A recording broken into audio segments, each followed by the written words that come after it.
கிறிஸ்துவுக்குள் பிரியமானவர்களே, சங்கீதம் 22, 23 அதிகாரத்தின் தியான பகுதிக்காக உங்களை அன்புடன் அழைக்கிறேன். இந்த சங்கீதத்தின் தலைப்பிலே அகிலேத் ஷாக்கர் என்னும் ராகத்தில் பாடி ராக தலைவனுக்கு ஒப்புவிக்கப்பட்ட தாவீதின் சங்கீதம் என்று எழுதப்பட்டிருக்கிறது. இந்த பாடலை தாவீது பாடியிருக்கிறார். இந்த பாடலுக்கு கொடுக்கப்பட்டிருக்கிற தலைப்பானது த டியர் ஆஃப் த டான், அதிகாலையின் மான் என்று அர்த்தம். ஒரு மான் வேட்டையாடப்படும் போது, அதாவது தனது இரையை தேடியது வரும்போது, வேட்டையாடப்படும் போது அவனுடைய மனநிலைமை எப்படி இருக்கும் என்பதை போல, வேட்டையாடப்படுவதற்கு முன் குறிக்கப்பட்ட மான் என்பது போல இந்த சங்கீதத்திலே எழுதப்பட்டிருக்கிற அங்கலாய்ப்புகள் கொடுக்கப்பட்டிருக்கிறது. ஆண்டவராகிய இயேசு கிறிஸ்துவும் தாவீதும் இயேசு கிறிஸ்துவை போல பலவிதமான மன உளைச்சலுக்கு ஆளாகி இருந்தார். அவர் மிகப்பெரிய ராஜாதி ராஜாவாக சகல சம்பத்துகளையும், ஐஸ்வர்யங்களையும், கனத்தையும், மணிமுடியையும் சூட்டப்பட்டவராய் இருந்தாலும் சராசரி மனிதனை காட்டிலும் கைவிடப்பட்டவராகவும், வேதனை நிறைந்தவராகவும், பாடுகள் அனுபவித்தவராகவும், தனிமையிலே உழன்றவராகவும் தாவீதும் வாழ்ந்திருக்கிறார். தாவீது தனது வாழ்க்கையிலே இயேசு கிறிஸ்துவின் அநேக அச்சடையாளங்களை வெளிப்படுத்துகிற தன்மையிலே சங்கீதங்கள் மூலமாக கிறிஸ்துவை பிரசித்தப்படுத்துவதற்காக, பிரகடனம் செய்வதற்காக, தீர்க்க தரிசனமாக முன்னறிவிப்பதற்காக தாவீதும் கிறிஸ்துவின் வேதனைகளை தனது வாழ்நாளிலே அனுபவித்தார் என்பதுதான் ஆச்சரியமான ஒரு செயல்.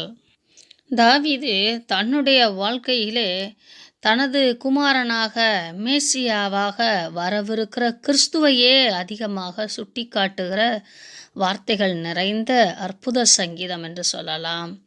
இங்கே சங்கீதங்களிடையே இதை நாம் ஒரு ரத்தினம் போன்றது என்றும் சொல்லலாம். மேலும் இது தனிச்சிறப்பு வாய்ந்ததும் மிகவும் குறிப்பிடத்தக்க மேசியாவின் தத்துவங்களை எல்லாம், கிரைஸ்டாலஜி எல்லாம் வெளிப்படுத்தக்கூடியதாக இருக்கிறது. மனித சிந்தனை மற்றும் புரிதல் அனைத்தையும் கடந்த ஒரு தெய்வீக கோபம் மற்றும் மரணத்தின் பயங்கரம், வேதனையின் மத்தியில் கிறிஸ்துவின் பாடு, அந்த மன உளைச்சல், அவர் அனுபவித்த ஆழமான, உன்னதமான மற்றும் பெரும் பாடுகள் அனைத்தையும் இது உள்ளடக்கி இருக்கிறது. அதாவது ஒவ்வொரு உலகத்தில் பிறந்த ஒவ்வொரு மனிதனுடைய பாடுகளையும் அவர்கள் சார்பாக, மனிதர்கள் சார்பாக சுமந்து தீர்க்க வேண்டிய அந்த கட்டாயம், விலைக்கிரயம் செலுத்த வேண்டிய அந்த கட்டாயம், பிசாசின் ஆளுகையிலே இருக்கிற மனிதனை விடுவிப்பதற்காக தன்னையே அந்த பிசாசுக்காக வாழ்க்கை கிரயமாய், ஜீவனுள்ள பலியாக தேவனுடைய சமூகத்தில் ஒப்பு கொடுத்து தேவன் செலுத்த வேண்டிய அந்த விலைக்கிரயத்தை கிறிஸ்து தனது சரீரத்திலே செய்து முடித்தார். சரீர பாடுகள் என்பது மிக எளிது என்று கூட சொல்லிவிடலாம். ஆனால் இப்படித்தான் நடக்கும் என்பதை தெரிந்தே அந்த சரீர வேதனை அனுபவிப்பது என்பதுதான் கதறல். நமக்கு தெரியும், இது இப்படித்தான் நடக்கப் போகிறது, என் மரணம் இப்படித்தான் நடக்கப் போகிறது, ஒவ்வொரு நாள் நகர்வும் இப்படித்தான் இருக்க போகிறது என்று தெரிந்து அனுபவிப்பது தான் மிக கொடூரமான ஒரு சூழல். அப்படிப்பட்ட நிராகரிப்பை, வேதனையை, அங்கலாய்ப்பை கிறிஸ்து அனுபவித்தார் என்பதை இந்த சங்கீதம் நமக்கு மிக தெளிவாக வெளிப்படுத்துகிறது. அதில் முதல் ஆரம்பமாக, என் தேவனே, என் தேவனே, ஏன் என்னை கைவிட்டீர் என்று சொல்லி முதலிலே கதறி சொல்லும் அந்த வார்த்தை எழுதப்பட்டிருக்கிறது. இதில் ஒட்டுமொத்த வேதனைகளும் அடங்கி இருக்கிறது. கிறிஸ்து இன்னும் பிறக்கவில்லை. அவர் பிறக்கும்போதே மரணத்துக்கென்று முன்குறிக்கப்பட்ட குழந்தையாக பிறந்தார். அவர் மரணிப்பதற்கென்றே, அதாவது பிசாசுக்காக இளைக்கரையமாக செலுத்தப்பட வேண்டிய பலியாக, பிரயச்சித்த பலியாக, சர்வங்க பலியாக மரணத்துக்கு குறிப்பிக்கப்பட்டவராகவே பிறந்தார்.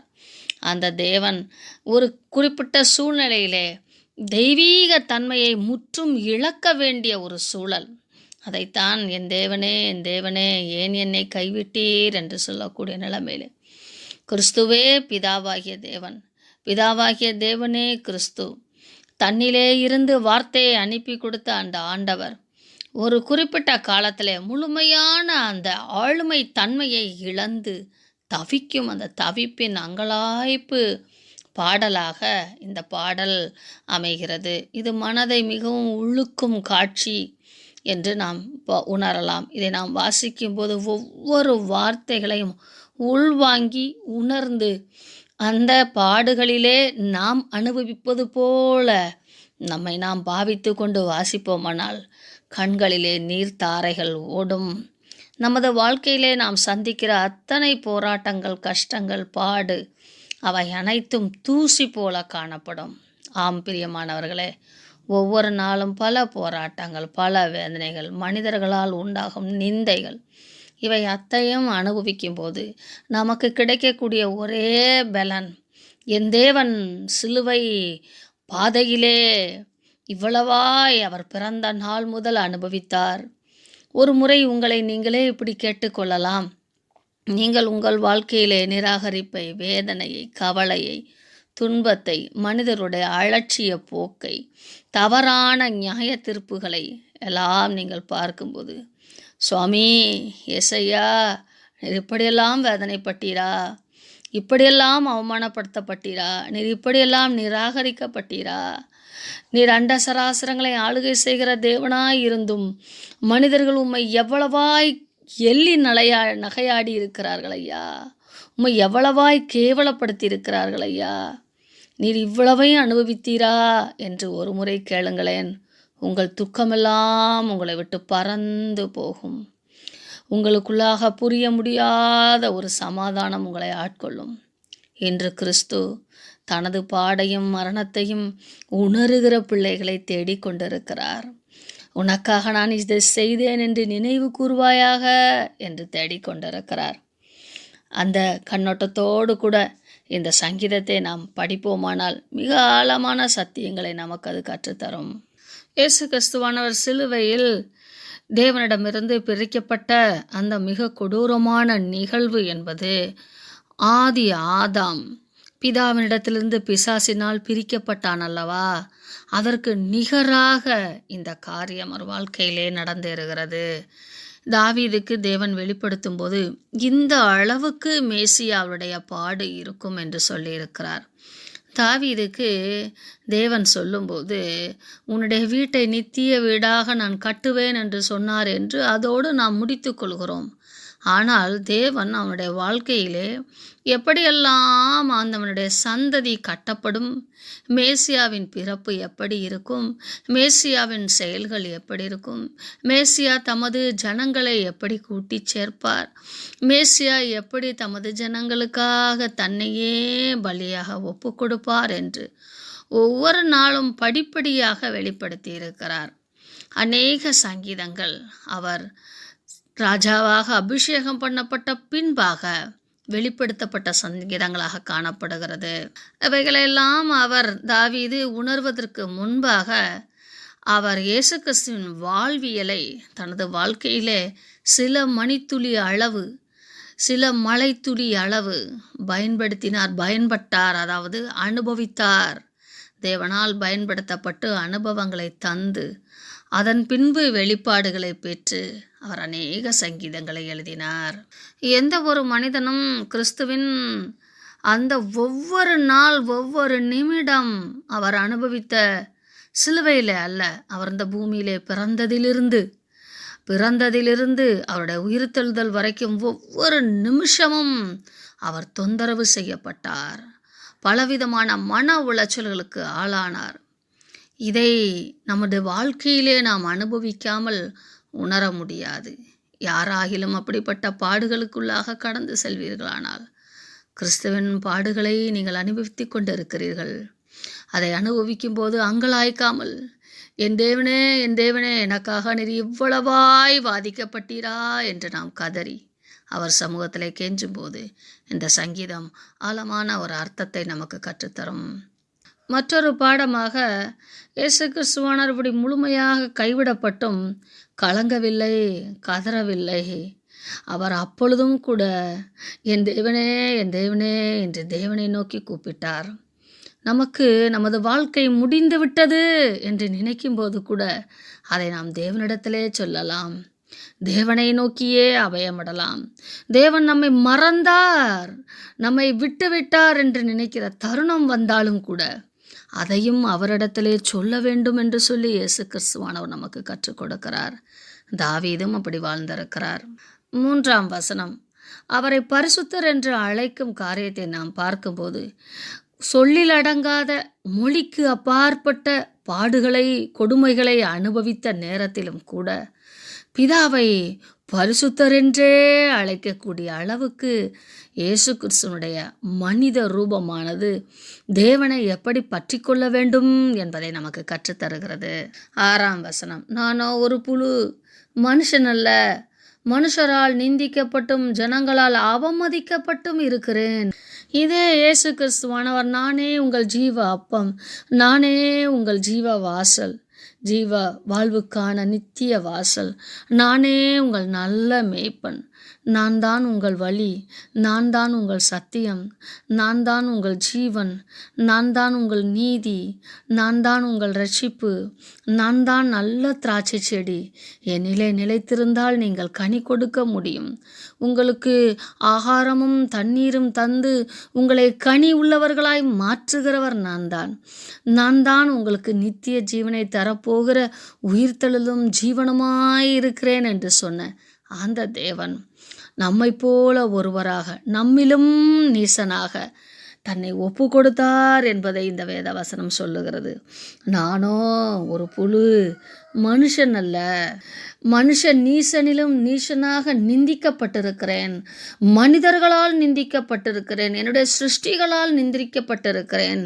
சிலுவையிலே இயேசு கிறிஸ்துவானவர் மரிக்கும் நிலையிலே தொங்கிக் கொண்டிருக்கிற வேளையிலும் கூட மனிதர்கள் அவரை பார்த்து தலையை வெடுக்கன திருப்பி கொண்டு உதட்டை பிரிக்குத்தி கொண்டு ரொம்ப பெருசா பேசுனா என்று சொல்லி அவரை நிந்தித்தார்கள்.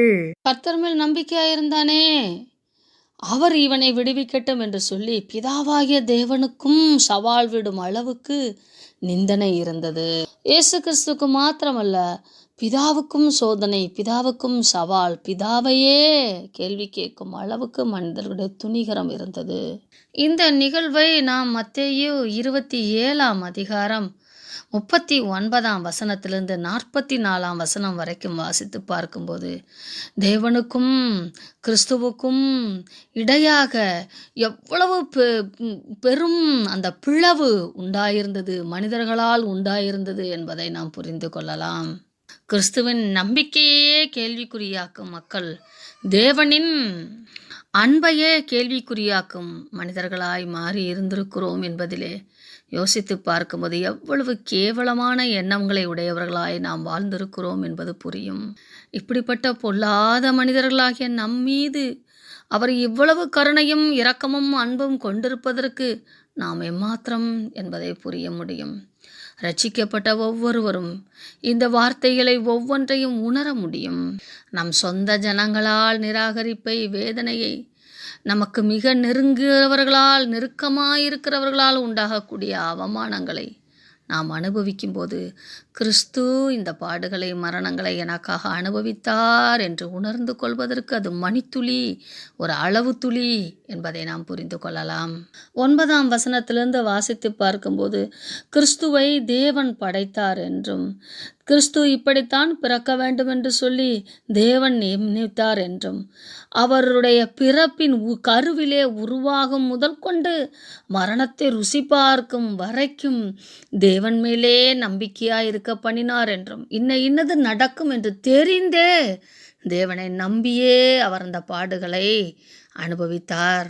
தீயை கடக்க பண்ணுவேன் என்று சொல்லுவது போல, ஆனால் கடக்க பண்ணுவேன் என்பது நம்பிக்கை, கடந்து போகணுமே, தீயின் உஷ்ணத்தையும் கஷ்டத்தையும் அனுபவித்து வெந்து அந்த சூளையிலிருந்து வெளியே போக வேண்டுமே. அதைத்தான் இங்கே வர்ணனையாக அவர் சொல்லுகிறார். ஆபத்து கிட்டி இருக்கிறது, சகாயரும் இல்லை, யாரோட உதவியும் இல்லாமல் அவர் அங்கலாயப்பட்டார். காளை மாடுகளுடைய கால்களுக்கும் கொம்புகளுக்கும் இடையாக மாட்டியிருக்கிற தேவன் கதறுகிறதை நாம் 12ஆம் வசனத்திலே பார்க்கிறோம். அந்த காலத்திலே மிகவும் அரிதாக விமர்சனையாக பேசப்பட்ட எருது பாசான் தேசத்து எருது.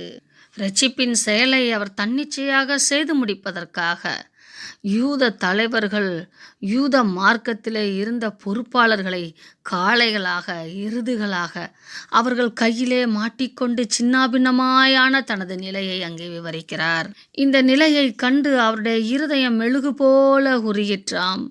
பிதாவின் சுத்தத்தை முற்றிலும் நிறைவேற்றப்படுவதற்காக அவர் இப்படிப்பட்ட மனவேதனைகளை அடைந்ததாலே நாவு மேல் நாவோடு ஒட்டி கொண்டதாம். பேச முடியாத அளவுக்கு பிரமிப்பை அடைந்தாராம். அவருடைய வேதனையின் உச்சக்கட்டம் மேல் நாவோ அந்த நாவு மேல் வாயோடு ஒட்டி கொண்டு டீஹைட்ரேஷன், தண்ணீர் சத்து இல்லாமல் துவண்டு நாவறண்டு போனாராம். நாய்கள் என்று கிறிஸ்துவை சிலுவையிலே அறைந்த போது ஏளனம் செய்த மனிதர்களை குறிப்பிடுகிறது. இது கிறிஸ்துவோடு போராடிய பிசாசின் அந்தகார சக்திகளை குறிக்கிறது. சிங்கத்தின் வாய், காண்டாமிருகத்தின் கொம்பு என்றெல்லாம் சொல்லப்படுவது சாத்தானையும் அவனுடைய சூழ்ச்சிகளையும் தந்திரங்களையும் குறிப்பிடுகிறது. ஆனாலும் இவை அனைத்தையும் செய்து முடித்துவிட்டு உம்முடைய நாமத்தை என் சகோதரருக்கு அறிவித்து சபை நடுவில் உம்மை துதிப்பேன் என்று சொல்லி உங்களையும் என்னையும் அவர் தமது சகோதரராய் நினைத்து கணக்கிலே வைத்திருக்கிறார். சகோதரன் நிமித்தமாக மூத்த குமாரன் மூத்த சகோதரன் தன்னைத்தானே ஒப்பு கொடுத்து ஒட்டுமொத்த தேவ குடும்பத்தை காப்பாற்றிவிட்டார். இதை உணர்ந்திருக்கிறவர்கள் தான் கர்த்தருக்கு பயப்படுகிறவர்கள். நீங்கள் அவரை துதித்து ஆராதிக்க வேண்டும். யாக்கோப்பே என்று போடப்பட்டிருக்கிறது. பாவி என்று அர்த்தம். இஸ்ரவேல் என்றால் தெரிந்து கொள்ளப்பட்டவன் என்று அர்த்தம். பாவியாயிருந்த உன்னை தெரிந்து கொண்டு நீதிமானாய் மாற்றிருக்கிறேன். அவர் பேரிலே பயபக்தியாயிருந்து அவரை தொழுதுகொள். தேவனை நோக்கி கூப்பிடு. தேவனை நோக்கி துதி செய். தேவனை நோக்கி பொருத்தனைகளை செய். தேவனை நீ தேடு. இப்படி நீ செய்வதனால் உன் இருதயம் என்றென்றைக்கும் வாழும் என்று நமக்கு ஒரு வாழ்வியலை கற்றுக் கொடுத்திருக்கிறார் இயேசு கிறிஸ்து. 26ஆம் வசனம் வரைக்கும் அவர் துதிப்பாடிவிட்டு பூமியின் எல்லைகளிலே இருக்கக்கூடிய சகல ஜாதிகளுக்கு ஒரு அழைப்பை கொடுக்கிறார். 29ஆம் வசனத்தின்படி இந்த பூமியிலே வாழ்ந்து கொண்டிருக்கிற செல்வவான்கள் மனிதர்கள் யாவரும், புழுதியிலே இறங்குகிறவர்கள் என்றால் அடக்கம் பண்ணப்பட்டவர்கள் யாவரும் அவரை தொழுது கொள்ளும் காலம் வரும். அவருடைய நியாய தீர்ப்புக்கு தப்பி தமது ஆத்துமாவை யாரும் காத்து கொள்ள முடியாது. தாவீது இறுதியாக தனக்கு பின்வரும் தலைமுறைக்கு சந்ததிக்கு ஒரு எச்சரிப்பின் செய்தியை கொடுத்து, நீங்கள் அவருடைய சந்ததியாய் இருக்க வேண்டும், ஆதலால் அவருடைய நீதியை அறிவியுங்கள் என்றதோடு கூட நிறைவு செய்கிறார். அவர் இவைகளை செய்தார். அந்த கயா என்று சொல்லக்கூடிய இருக்கிறவராகவே இருக்கிறேன் என்று சொல்லக்கூடிய அந்த ஆண்டவர் தான் இவைகளை செய்தார் என்று நீதியாய் அறிவியுங்கள். சங்கீதம் 23 ஒட்டுமொத்த வேதத்தையும் உள்ளடக்கிய சங்கீதமாக காணப்படுகிறது என்று சொல்லலாம். தாவீது தான் ஒரு மேய்ப்பனாய் இருந்தபடியினாலே தன் ஆடுகளை எவ்வளவாய் நேசித்தான் என்பதையும், அவன் தன் ஆடுகளை நேசித்த விதம் போல கிறிஸ்து என்னை நேசிக்கிறார் என்பதையும் இந்த சங்கீதங்களிலே அவர் அடக்கி இருக்கிறார். இங்கே சங்கீதத்திற்கு விளக்க உரை கொடுக்க வேண்டும் என்று சொன்னால் புத்தகமாக எழுதலாம்.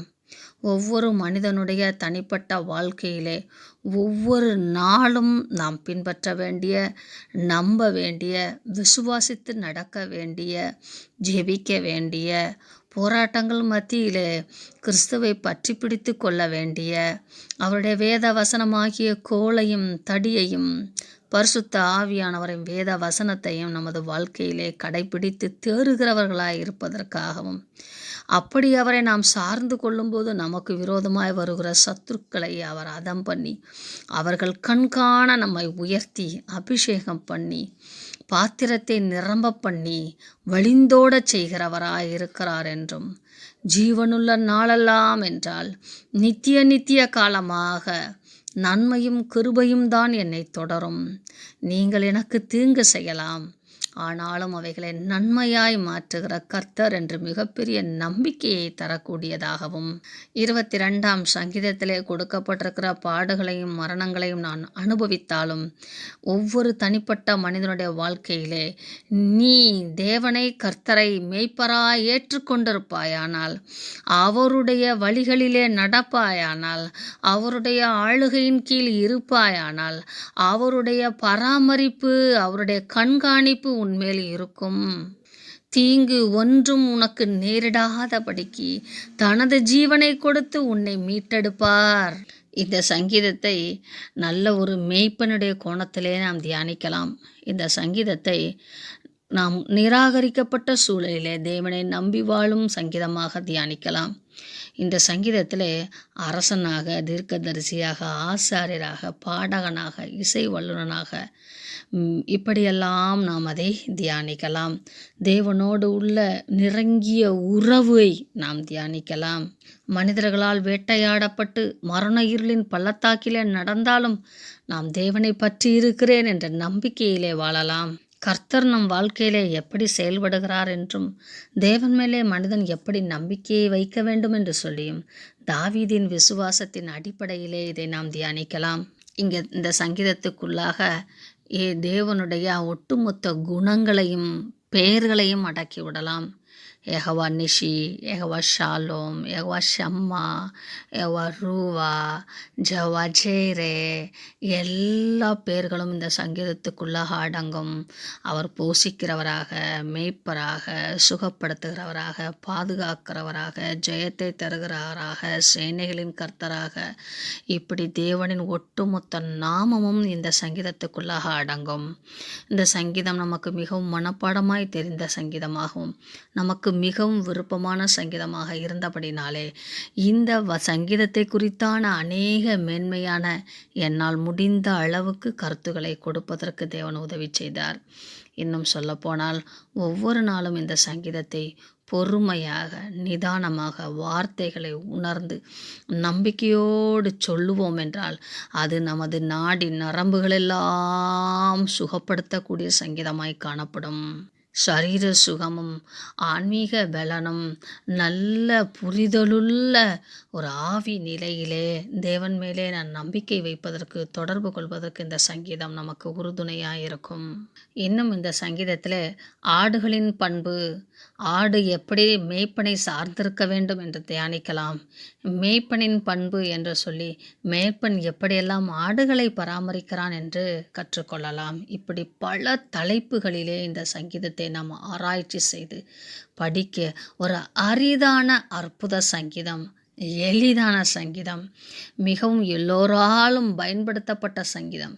அதனால் இந்த சங்கீதத்திற்கு சில வேளைகளிலே மதிப்பற்ற சூழலும் காணப்படுகிறது. அதனால் மிக கவனமாக, இலவசமாய் கிடைக்கிற ஒன்றுக்கும் மதிப்பு இருக்காது. ஆனால் அது இலவசமாய் மட்டும்தான் கொடுக்கப்பட முடியும். ஏனெனில் அதற்கு விலைக்கரம் வைக்கவே முடியாது. அதுதான் அதனுடைய மதிப்பு மிக்க தன்மை.